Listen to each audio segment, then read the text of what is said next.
and we need to pluck up the courage and look our adversary in the eye. Putin doesn't exploit weakness, but respects strength. And it's only now that we're showing that strength. It took us a full year to get main battle tanks over to Ukraine. I'm not saying that we should ignore the escalatory ladder. And I would suspect that Russia will resort to chemical, possibly biological weapons when they start to lose. This is what they did in Syria. These are Iranian-provided drones. It shows the relationship, the strength of bond between those two countries, and more widely, China as well. And the bigger picture we're seeing here is our world splinter, perhaps into two spheres of influence, with a lot of countries sitting on the side, not knowing sure which way things are going to go. And what's happening in Ukraine being a real test mark, an inflection point, if you like, as to what's going to happen. The war's not gone well for Putin. There's no doubt about it. The initial invasion didn't go according to plan.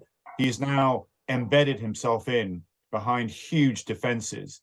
And thankfully, the West has moved on from just providing defensive weapons to far more complexity and scale of equipment to allow that major counteroffensive to take place.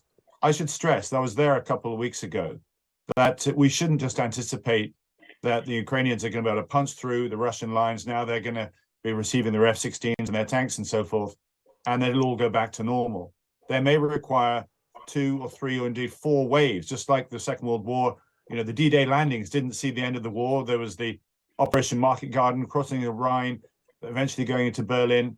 What we need to see from Ukraine is the ability to gain terrain, to gain territory, and that will ensure that the West remains supportive of this. If this stagnates, if it turns into a frozen conflict, then many voices across Europe will probably call for talks to begin, which is exactly what Putin wants to see. Just briefly, if you could, Tobias, on the question of jets, something that President Zelensky has been asking for quite some time.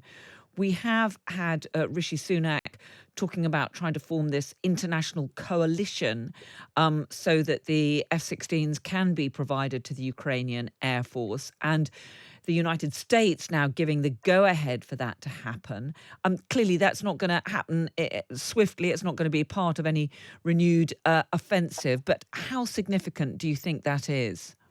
It is. It's all about keeping momentum here. There is a slight concern of what might happen if Trump were to win the United States presidential elections. But from a British perspective, we've always had a good story to tell, providing the NLAWs, those anti-tank weapons, then the main battle tanks, long-range missiles, and then attack drones, and being, I think, quite supportive behind the scenes of encouraging and persuading the United States to finally give those F-16s that are most appropriate. Okay. It's so important that we recognize that what's happening in Ukraine will spill elsewhere unless we put this fire out.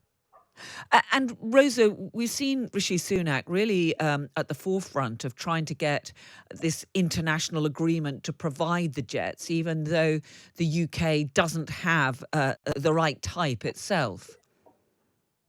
Yes, that's right. I think there was a question after Boris Johnson stood down of whether Britain will be as closely aligned in drumming up support for Zelensky and generally Ukraine's efforts to fight back the Russians.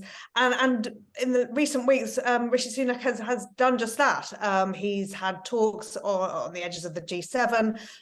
He went to Reykjavik, where there is a meeting of the Human Rights Organization for the whole of Europe. And had those bilaterals where that was discussed, and Zelensky was also there, and it seemed to be something that he wants to be able to shout about. It is a cross-party effort. I think, I'm sure Vicky will agree with that. It's something that all the parties seem very committed to.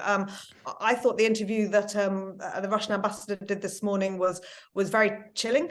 He talked about Russia having not got serious yet. I mean, if they haven't got serious, what on earth is to come? And so I think, again, Tobias is right. That if this does entrench and Putin gets desperate, we wonder what happens next. Vicky, as we were hearing there, this is an issue on which there is cross-party agreement. And would Sir Keir Starmer, though, maintain the same level of support, both morally, politically, and in terms of the military hardware that we're sending? Yeah, absolutely. And as was said, this really is cross-party, and there aren't that many times when you see us all agreeing on stuff. We've got to make sure that we give Ukraine, whatever they need, allowing them to make the decisions of what goes and takes place, but they absolutely have to have, the whole support that they need to be able to, defeat this, horrid, barbaric, illegal war. Drew Hendry, can we maintain this spirit of cross-party unity on this? Oh, well, of course. And, there's one thing that's really important to underline here is that, we cannot allow Ukraine to be overrun by Putin. We cannot allow, this situation to just die away for people that think it's becoming inconvenient or whatever, because this is a situation where we absolutely need to stand absolutely foursquare with Ukraine just now, because if Putin is allowed to get away with what he's trying to get away with here, then it just leads to further problems down the line. And of course, this is at its very basic level. This is an illegal war. This is something that Putin has foisted on the people of Ukraine, and I've gone on to commit horrendous war crimes as part of this process. We've hearing that the Wagner Group has withdrawn from Bakhmut, where that's a horrendous organisation which is part of Putin's team, which should be prescribed by the UK government, by the way, Tobias. So I hope you'll be pushing that with your colleagues, because it's well overdue.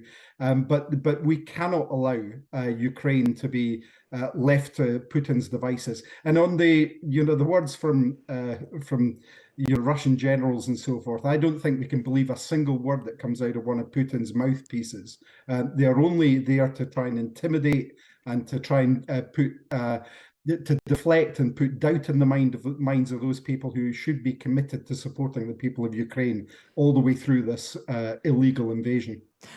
Tobias, just one final thought on this. When you heard there from the Russian ambassador this talk of how Russia's hardly even got serious yet, do you think this is just defiant talk from someone who is, after all, a mouthpiece for the Putin regime? Or do you think there is a real risk of yet further really concerted push into Ukraine from Russia? It's a really good question, and it's something that I've been looking at from the entirety of this war. We've been spooked by the rhetoric that's come out of the Kremlin from Putin, and it's made us more hesitant, more risk averse. And we need to pluck up the courage and look our adversary in the eye. Putin doesn't exploit weakness, but respects strength. And it's only now that we're showing that strength. It took us a full year to get main battle tanks over to Ukraine.